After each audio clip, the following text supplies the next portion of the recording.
Hi friends, అందరికీ నమస్కారం friends. రండి మన గార్డెన్ చూద్దాము. అదిగోండి తిరుమల హిల్స్ కనిపిస్తున్నాయి కదా, అవే మన టెర్రస్ మీద నుండి చూస్తే తిరుమల హిల్స్ కనిపిస్తాయి ఫ్రెండ్స్. కొంచెము మబ్బు పట్టినట్టుంది ఈరోజు, అందుకే కొంచెం లైటింగ్ తక్కువ అనిపిస్తోంది. ప్లీజ్ ఫ్రెండ్స్, ఈ వ్లాగ్ చూసిన వాళ్ళు తప్పకుండా like, share, subscribe please friends. ఇంకొంతమందికి రీచ్ అవుతుంది మన వ్లాగు. ఇక్కడ చూడండి, మన మొక్కలంతా కలిపి ఇంతకుముందు అయితే దగ్గర దగ్గర 450, 500 మొక్కలు ఉండే ఫ్రెండ్స్. కానీ ఇప్పుడు కోతులు అన్నీ మొత్తం పోగొట్టి ఇంచి పడేశాయి. కొన్ని పక్కన కన్స్ట్రక్షన్ మూలంగా అన్నీ పోయాయి ఫ్రెండ్స్. ఇక్కడైతే నీళ్లు పట్టేసి వచ్చి పుచ్చకాయ కట్ చేస్తున్నాను ఫ్రెండ్స్. పుచ్చకాయలు, దోసపండ్లు ఇలాగా సీజనల్ వారీ ఫ్రూట్స్ తెస్తారు, కానీ ఇంట్లో అందరికీ బద్ధకం ఫ్రెండ్స్ కట్ చేసుకొని తినడం అంటే. కట్ చేసి పెడితే తింటారు, నాకు కూడా ఒక్కొక్కసారి బద్ధకం వేసి అలా వదిలేస్తాను. అలాగే ఉంటాయి ఫ్రెండ్స్. మీ ఇంట్లో కూడా అంతేనా?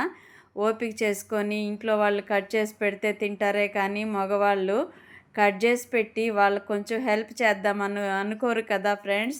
మీ ఇంట్లో కూడా అలాగేనా? లేదు మీకు ఇంట్లో వాళ్ళు హెల్ప్ చేస్తారా? నాకు కామెంట్లో తప్పకుండా తెలియచేయండి ఫ్రెండ్స్. ఇలాగ పెద్ద పెద్ద కాయలు తెస్తారు ఫ్రెండ్స్. అవన్నీ కొందరు తింటారు, కొందరు తినరు ఇంట్లో. అవన్నీ తీసి ఫ్రిడ్జ్లో పెడితే అదొక గొడవ, ఫ్రిడ్జ్లో పెట్టావు అని. ఇంకా బయట పెడితే అది పాడైపోయిందంటే దానికి ఒక తిట్లు. ఏం చేద్దాం ఫ్రెండ్స్, అందరూ తిట్టింగ్సే నన్ను.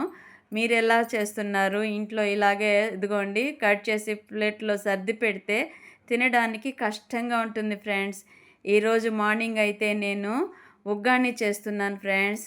కర్ణాటక, ఆంధ్ర ఫేమస్ ఉగ్గాని. తమిళనాడులో కూడా ఇప్పుడు అందరూ కూడా ఆంధ్ర, తెలంగాణ, కర్ణాటక, తమిళనాడు ఆల్ పిల్లలందరూ కూడా ఈ ఉగ్గాని అంటే ఇష్టపడని వాళ్ళు ఎవరు ఉండరేమో. ఇప్పుడు అంతా ఫేమస్ అయిపోయింది. నా చిన్నప్పుడైతే అదేదో పెద్ద ఆహార పదార్థంగా అనిపించేది, రేర్గా చేసేవాళ్ళు ఇంట్లో. ఇప్పుడైతే అనుకున్నప్పుడు అంతా చేసేసుకుంటున్నాం ఫ్రెండ్స్. అంతే కదా, అన్నీ సాధారణమైపోయాయి. ఇప్పుడు అన్నీ పేరు పేరున వెరైటీ వెరైటీ ఫుడ్లన్నీ వచ్చేసాయి కదా. ఇక్కడైతే క్యారెట్ తురిమే ఓపిక లేదు ఫ్రెండ్స్. చేయి నొప్పి, రైట్ హ్యాండ్ అని ఇలా కట్ చేసి వేసేస్తాను నేను క్యారెట్. ఇలాగ ఫ్రై చేస్తూ వాటర్ కాలపకపోయినా సరే ఉడికిపోతాయి ఫ్రెండ్స్. సన్నగా కట్ చేశాను. కొత్తిమీర, కరివేపాకు, పచ్చిశనగపప్పు, ఆవాలు, జీలకర్ర అవన్నీ వేసి పోపు పెట్టాను. ఇందులో కొద్దిగా సాల్ట్ కూడా వేసేసాను ఫ్రెండ్స్. కొద్దిగా పసుపు, కొద్దిగా సాల్ట్ వేసేసాను.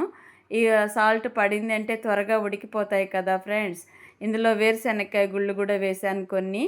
అవన్నీ కూడా వేగిన తర్వాత బొరుగులు అంటే మరమరాలు నీటిలో తడిపి పెట్టుకొని వాటర్ అంతా తీసేసుకోవాలి ఫ్రెండ్స్. మరీ పూర్తిగా తీసేయకూడదు, కొంచెం తడి ఉండాలి, వాటర్ తడి. అందులో గట్టిగా పిండేస్తే మేకుల్లాగా అయిపోతుంది ఫ్రెండ్స్. స్మూత్గా ఉండాలంటే కొంచెం వాటర్ ఉండాలి.